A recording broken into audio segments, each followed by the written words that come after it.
ശ്രീമഹാഗണപതിക്ക് വന്ദനം. സരസ്വതീദേവിക്കും ശ്രീഗുരുമഹാരാജിനും പരദേവതയ്ക്കും ശ്രീ സീതാരാമചന്ദ്രനും വന്ദനം. പരമ്പൊരുളാം സദ്ഗുരു ശ്രീസായീശ്വരന്റെ തൃപ്പാദങ്ങളിൽ പ്രേമഭക്തിപൂർവം അടിയന്റെ പ്രണാമം. ചാന്ദ് പട്ടേൽ, ധനികനായ മുസ്ലിം പ്രമാണി, ഔറംഗാബാദ് ജില്ലയിലെ ധൂപ് ഗ്രാമനിവാസി. ഔറംഗാബാദിലേക്കുള്ള യാത്രയിലാണ് അദ്ദേഹത്തിന് ഒരു ദുരിതമുണ്ടായത്. പട്ടേലിന്റെ പെൺകുതിരയെ കാണാതായി. അദ്ദേഹം കുതിരയെ തിരയാത്ത ദിക്കില്ല. 2 മാസത്തോളം കുതിരയെ തിരഞ്ഞ് അങ്ങനെ കഴിഞ്ഞു. ഒടുവിൽ നിരാശനായി ചുമലിൽ ജീനിയും പേറി അതീവ ദുഃഖിതനായി നാട്ടിലേക്ക് മടങ്ങുന്ന സമയം. ഏകദേശം 9 കിലോമീറ്റർ നടന്നു കാണും. അപ്പോഴാണ് വഴിയരികിലൊരു മാവിൻ ചുവട്ടിൽ അസാധാരണ തേജസ്വിയായ ഒരാളെ കാണുന്നത്. ആ തേജസ്വിയുടെ വേഷം നീളമുള്ള കുപ്പായം, കഫ്നി, കയ്യിൽ തൊപ്പി, കക്ഷത്തിലൊരു വടിയും. ആ തേജോരൂപൻ കളിമൺ പൈപ്പിൽ പുകയില അടിച്ചു നിറയ്ക്കുന്നു. അപ്പോഴാണ് ചാന്ദ് പട്ടേൽ പരിക്ഷീണനായി അവിടം കടന്നുപോകുന്നത്. അവിടുന്ന് സ്നേഹപൂർവ്വം വിളിച്ചു, "വരൂ, ഒന്ന് പുകവലിച്ചിട്ട് പോകാം. തണലിൽ അല്പം വിശ്രമിക്കുകയുമാവാം." ചാന്ദ് പട്ടേൽ ശ്രദ്ധിച്ചു. പിന്നെ അങ്ങോട്ട് നടന്നു. അപ്പോൾ ഫക്കീർ അടുത്ത ചോദ്യമെയ്തു, "എങ്ങോട്ടാണ്? ഈ ജീനി എന്തിനുവേണ്ടി?" "എന്റെ കുതിരയെ കാണാതായി." അടുത്ത സ്ഥലം ചൂണ്ടിക്കാട്ടി, "കുതിരയെ അവിടെ തിരക്കൂ" എന്ന് ഫക്കീർ പറഞ്ഞു. ചാന്ദ് പട്ടേൽ അനുസരിച്ചു. അവിടെ തന്റെ കുതിരയെ കണ്ടു. അദ്ദേഹം കുതിരയുമായി ഫക്കീറിനരികിലെത്തി. പട്ടേലിന്റെ ആശ്ചര്യത്തിന് അതിരുണ്ടായില്ല. ഇദ്ദേഹം മഹായോഗി തന്നെ. ആ സമയം ഫക്കീർ പട്ടേലിനോടിരിക്കാൻ ആവശ്യപ്പെട്ടു. അതിനുശേഷം കൊടിലെടുത്ത് മണ്ണിൽ കുത്തിയിറക്കി.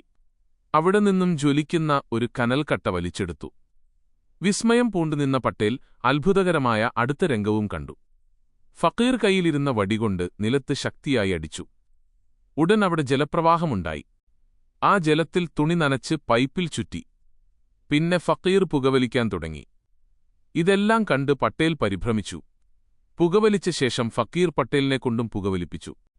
വിസ്മയാധീനനായ പട്ടേൽ ഭക്തി പാരവശ്യത്തോടെ ആ ദിവ്യാത്മാവിനെ തന്റെ ഗൃഹത്തിലേക്ക് ക്ഷണിച്ചു.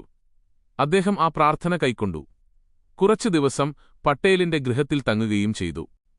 പട്ടേലിന്റെ ഒരു ബന്ധുവിന്റെ വിവാഹസമയമായിരുന്നു അത്. വധു ഷീർദിയിൽ നിന്നും. പട്ടേൽ വിവാഹത്തിൽ പങ്കെടുക്കുന്നതിനായി വിവാഹസംഘത്തോടൊപ്പം ഷീർദിയിലേക്ക് യാത്രയായി. പട്ടേലിനോടുള്ള സ്നേഹത്താൽ ഫക്കീറും കൂടെ പുറപ്പെട്ടു.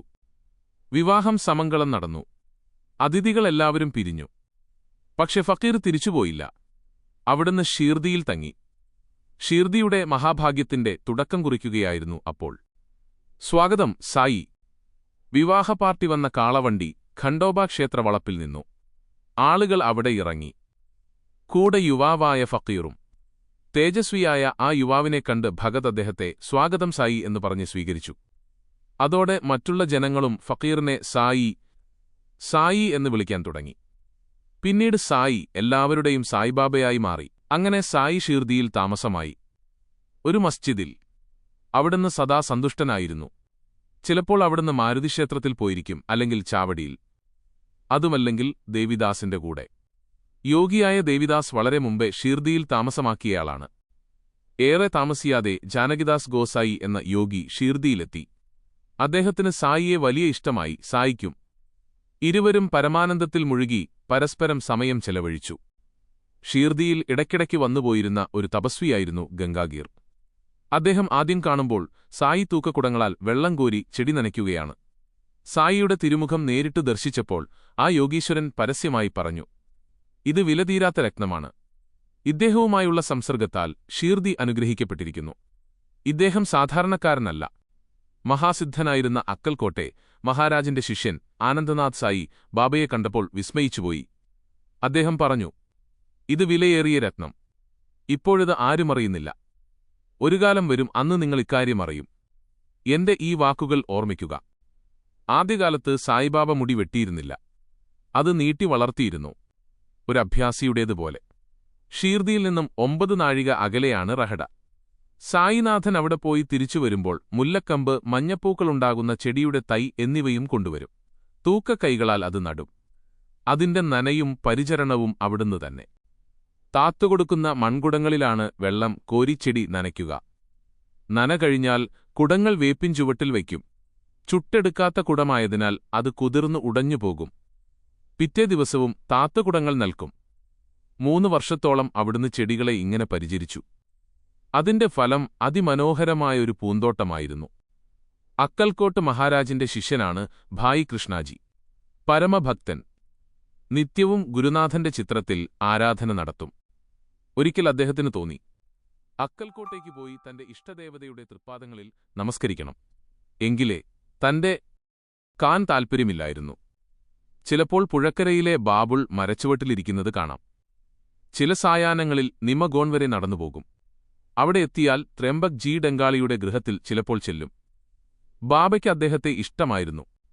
അവിടുത്തെ സാഹിബിന്റെ ഇളയ സഹോദരനാണ് നാനാ സാഹിബ്. അദ്ദേഹം 2 വിവാഹം കഴിച്ചു. 2ലും മക്കളുണ്ടായില്ല.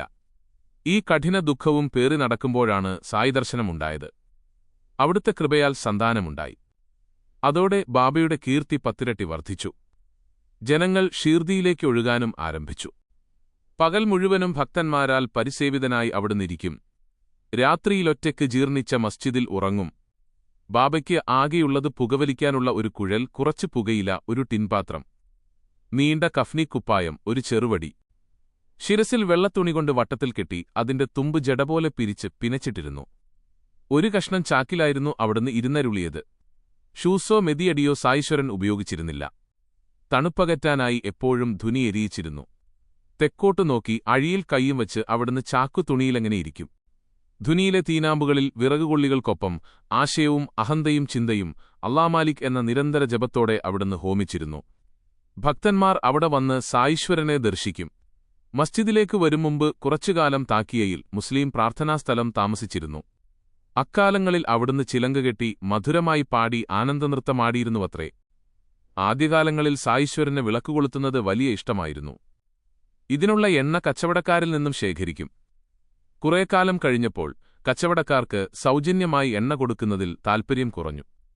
ഇനി മുതൽ എണ്ണ കൊടുക്കണ്ടെന്ന് അവരെല്ലാം കൂടി രഹസ്യമായി തീരുമാനവുമെടുത്തു. ഇതൊന്നും അറിയാത്തവനെന്നുപോലെ അന്നും സായീശ്വരൻ എണ്ണയ്ക്കായി പാത്രവും കൊണ്ടെത്തി. ആരും ബാബയ്ക്ക് എണ്ണ നൽകിയില്ല. ബാബയ്ക്കാകട്ടെ ഒരു ഭാവഭേദവും ഉണ്ടായില്ല. തികഞ്ഞ സമചിത്തതയോടെ അവിടുന്ന് മസ്ജിദിലേക്ക് മടങ്ങി. പതിവുപോലെ വിളക്കിൽ തിരികളിട്ടു. അതിനുശേഷം എണ്ണ സൂക്ഷിച്ചിരുന്ന തകരപ്പാത്രം പരിശോധിച്ചു. ലേശം എണ്ണ പറ്റി കിടപ്പുണ്ട്. ബാബ അതിലേക്ക് കുറച്ച് വെള്ളമൊഴിച്ചു.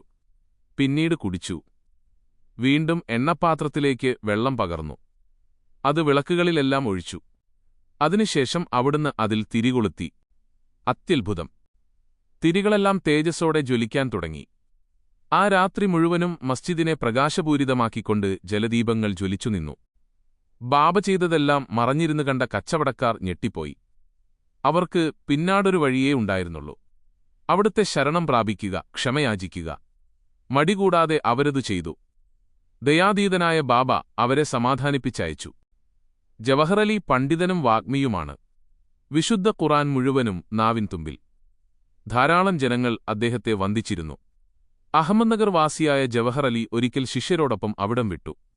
റഹഡയിൽ വന്ന് താമസമാക്കി. അവിടെയും ധാരാളം ജനങ്ങൾ അദ്ദേഹത്തെ വന്ദിക്കാനുമെത്തിയിരുന്നു. ഭക്തന്മാരുടെ സഹായത്തോടെ ഫക്കീർ വീരഭദ്രക്ഷേത്രത്തിനു മുന്നിൽ ഒരു ഈദ്ഗാ നിർമ്മിക്കാൻ ശ്രമം തുടങ്ങി. പക്ഷെ അതിൽ ചില തടസ്സങ്ങളുണ്ടായി. താമസിയാതെ ജവഹർ അലിക്ക് റഹഡ വിടേണ്ടി വന്നു. അങ്ങനെ അദ്ദേഹം ഷീർദിയിലെത്തി. ബാബയെ കാണാനിടയായി. ബാബയോടൊപ്പം മസ്ജിദിൽ ഫക്കീർ താമസവും തുടങ്ങി. ബാബയെ ശിഷ്യനെന്ന നിലയിലാണ് ജവഹർ അലി കണക്കാക്കിയത്. ബാബയാകട്ടെ ചെറിയ നീരസം പോലും കാണിക്കാതെ അതംഗീകരിച്ചു. ഗുരുവിന് ശിഷ്യന്റെ ആഴവും അറിവും നിശ്ചയമില്ലായിരുന്നു. ശിഷ്യനാകട്ടെ ഗുരുവിന്റെ പരിമിതി വളരെ വ്യക്തവും. എങ്കിലും അവിടുന്ന് അതൊന്നും ഭാവിച്ചില്ല.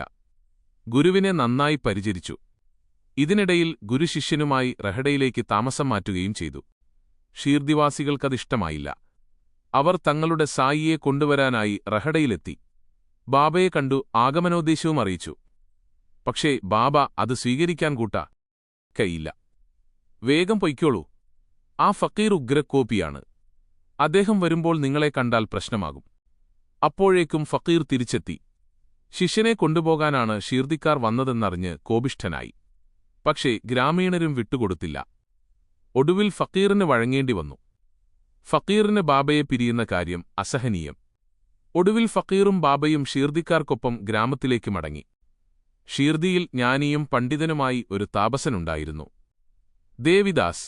തിളങ്ങുന്ന മിഴികളും സുന്ദരമായ മുഖവും ചെറുപ്രായവും അദ്ദേഹത്തെ ഷീർദിക്കാരുടെ പ്രിയങ്കരനാക്കി. പ്രമുഖരായ പലരും ദേവിദാസിനെ ഗുരുവായി സ്വീകരിച്ചിരുന്നു. ഒരിക്കൽ ഷീർദിക്കാരുടെ പ്രയത്നത്താൽ ഫക്കീർ ദേവിദാസിന്റെ മുന്നിലെത്തി. അങ്ങനെ ഫക്കീറും ദേവിദാസും മതപരമായ ചർച്ചയിൽ ഏർപ്പെട്ടു. എന്തിനധികം വാദപ്രതിവാദത്തിൽ ദേവിദാസ് തിളങ്ങി. ഫക്കീർ അടങ്ങി. ഒടുവിൽ അദ്ദേഹത്തിന് നാടുവിടേണ്ടി വരികയും ചെയ്തു. ഫക്കീർ പോയത് ബീജാപൂരിലേക്ക്. കാലമേറെ ചെന്നപ്പോഴേക്കും ഫക്കീറിന് തന്റെ അജ്ഞാനം വെളിവായി. താൻ ഗുരുവാണെന്നും ബാബ ശിഷ്യനുമാണെന്ന ധാരണയകന്നു. പശ്ചാത്താപവിവശനായി ജവഹർ അലി സായിപാദങ്ങളിൽ വീണ്ടുമെത്തി. ബാബയാകട്ടെ അദ്ദേഹത്തോട് അത്യധികം ആദരവോടെ തന്നെ പിന്നെയും പെരുമാറി. സായീശ്വരന്റെ രീതികൾ നമുക്കജ്ഞാതം. ജ്ഞാനലാഭത്തിനായി മുക്തിക്കായി മിഥ്യാഭിമാനവും അഹങ്കാരവും വലിച്ചെറിയണം. കഠിനമായി യത്നിക്കണം. മുക്തിലാഭത്തിന് ആരുടെയും ശിഷ്യനാകാം, എപ്പോൾ വേണമെങ്കിലുമാകാം. സൂര്യനൊരിക്കലും ഇരുളിൽ നിൽക്കാനാവില്ല. ജ്ഞാനിക്കൊരിക്കലും ദൈവതാവസ്ഥയിൽ നിൽക്കാനാവില്ല. പ്രപഞ്ചമൊണാകെ തന്നുള്ളിലാണെന്ന് അറിയാവുന്ന ജ്ഞാനിക്കെല്ലാം തുല്യം. മഹാഭക്തനായ മാലസപതി വിവരിച്ച പോലെ ഇക്കഥ പറഞ്ഞുകഴിഞ്ഞു. എളിയവരിൽ എളിയവനായ ഞാൻ സായീശ്വര തൃപ്പാദങ്ങളെ ആശ്രയിക്കുന്നു. ഈ പരമപവിത്രമായ സച്ചരിതം കേൾക്കുന്നതിലൂടെ നമ്മുടെ സർവ്വപാപങ്ങളും നശിക്കും. 5-ാം അധ്യായം സമാപ്തം. ഓം അസഹായ സഹായായ നമഃ.